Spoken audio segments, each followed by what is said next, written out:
Raya Studio.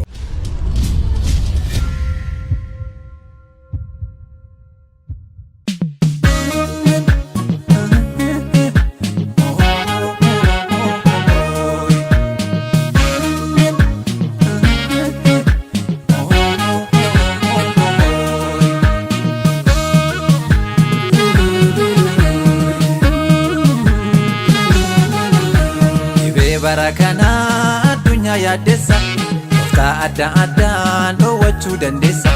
Dhibee barakana addunyaa yaaddessa karaa adda addaan dhoowwachuu dandeessa. Harka waliin fuudhiin walirraa fagaadhu, mallattoo saagarraa noo keessatti kaadhu. Afaan kee funyaan kee fayyadami maaskii, waliibdee yaabbatiin konkolaataaf taaksi. Afaan kee funyaan kee fayyadami maaskii, dena deemiin konkolaataaf taaksi. Corona, corona waliin haa ittifnu. Corona, corona waliin haa ittifnu. Corona, corona waliin haa ittifnu.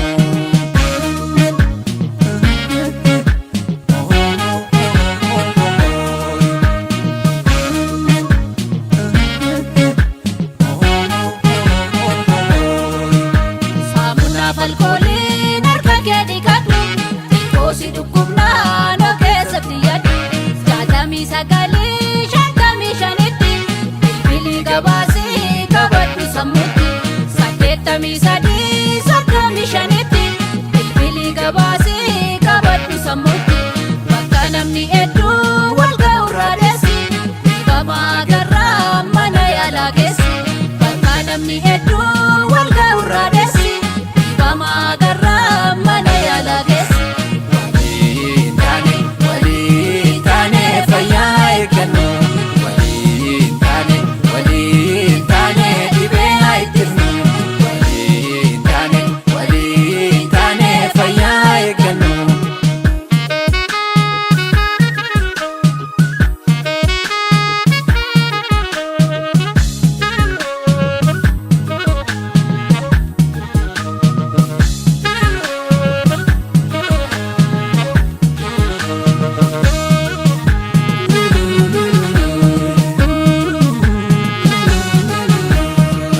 Dhibichaa muraasan odeessa, sin argansuu miidhaa somballee madeessa.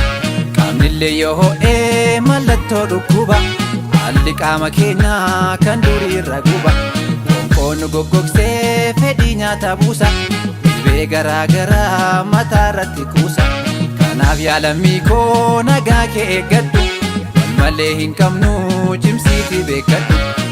Akka namaatti ga'ee kee ba'adhu, hunda caalchisii moo uumaa kee kadhadhu. Akka namaatti ga'ee kee ba'adhu, hunda caalchisii moo rabbii keen kadhadhu.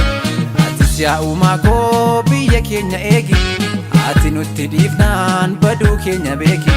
Kanaaf yaa rabbii koo saba keenya eegi, ati nutti dhiifnaan baduu keenya beeki. Waliin taane fayyaa eeggannu. Waliin taane dhibee haa ittifnu. Waliin taane fayyaa eeggannu.